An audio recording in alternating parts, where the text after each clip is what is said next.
আজকে হচ্ছে রবিবারের স্পেশাল মাটনের পাতলা পাতলা ঝোল। তার জন্য নিয়ে নেওয়া হচ্ছে মাটন। এখানে রয়েছে আদা, রসুন, পেঁয়াজ, কাঁচা লঙ্কা বাটা, টক দই, পেঁয়াজ কাটা করা আছে পাতলা পাতলা করে, আর এখানে হচ্ছে সব রকম গুঁড়ো মশলা, আর এতে রয়েছে সরষের তেল। চলুন মাংসটা আগে ম্যারিনেট করে নিই। আদা, রসুন, পেঁয়াজ বাটাটা দিয়ে দিলাম, টক দই,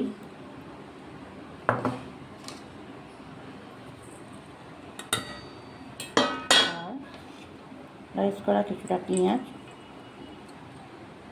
আর দিয়ে দেবো সর্ষের তেল।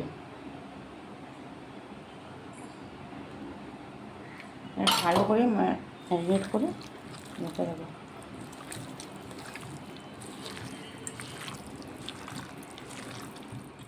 তো বন্ধুরা, রান্নাটা এবার শুরু করা যাক। তো প্রথমে কড়াটা ভালো করে গরম করে নিয়ে বেশ খানিকটা সর্ষের তেল দিয়েছি, তাতে দিয়ে দিয়েছি কাটা আলুগুলো। আর আলুগুলোকে খুব সুন্দর করে লাল করে ভাজার জন্য দিয়ে দিয়েছি একটু হলুদ, একটু নুন। তো এতে আলুটার রঙটা খুব সুন্দর হয় আর খেতেও একটু টেস্ট হয়। তো লাল লাল করে ভেজে তুলে নিলাম। এরপর কড়াইতে দিয়ে দিলাম দুটো তেজপাতা আর গোটা গরম মশলা। এরপর দিলাম একটু নেড়ে নিয়ে এরপর দিলাম পাতলা করে কাটা পেঁয়াজগুলি আর সামান্য একটু চিনি দিয়ে ভালো করে নেড়ে যখন পেঁয়াজ একটু একটু বেশ নরম হয়ে আসবে, তখন এতে দিয়ে দিতে হবে ওই বাকি যে আদা রসুন বাটাটা রেখে দিয়েছিলাম সেই পেস্টটা। দিয়ে ভালো করে নেড়ে ভালো করে মশলাটা কষিয়ে নিয়ে এর মধ্যে দিয়ে দিতে হবে আগে থেকে ম্যারিনেট করে রাখা মাটনটা। তো মাটনটা ভালো করে কড়ার মধ্যে নেড়ে নিয়ে ভালো করে দিয়ে আমি চাপা দিয়ে দিলাম। 5 মিনিট পর আবার খুলে দেখুন কড়াইয়ের পাশ থেকে কি সুন্দর তেল ছেড়েছে। এটা ভালো করে নেড়ে নিয়ে দিয়ে দিলাম দুটো গোটা রসুন, আর বেশ ওই বাটি ধোয়া জল, ম্যারিনেট করা যে বাটিটা ছিল সেটা ধুয়ে একটু জল দিলাম, দিয়ে আবার চাপা দিলাম, নেড়ে নিয়ে আবার চাপা দিয়ে দিলাম।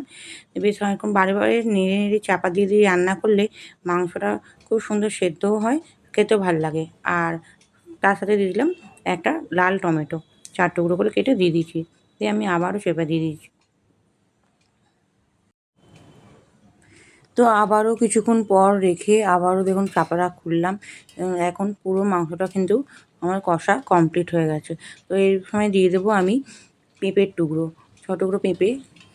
আর পেঁপেটা দিলে কিন্তু মাংসটা এমনিতেও নরম হয়ে যায়, আর মাংসের মধ্যে পেঁপে দিয়ে খেতেও ভালো লাগে। তো আমি এরকমভাবেই পেঁপে দিই, অনেকে আবার পেঁপেকে গ্রেট করে বা বেটেও দেয়, আমি এরকম করে দিই। দেখুন আমার কিন্তু পুরো মাংসটা কষানো কমপ্লিট।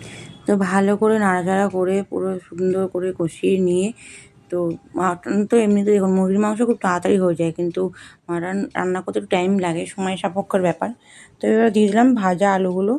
ভাজা আলুগুলো দিয়ে এবার আমি এটা কুকারে মাত্র 2টো সিটি দেবো, কারণ মাংসটা এমনিতেই আগে থেকে খুব নরম হয়ে গেছে। তো কুকারে দিয়ে আমি দিয়ে দিলাম গরম জল। এবার আমি জাস্ট 2টো সিটি দেবো কুকারে।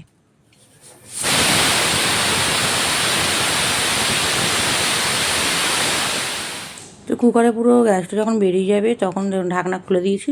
এখন দিলাম সামান্য একটুখানি ঘি আর গরম মশলা। আমার রান্নাটা কমপ্লিট।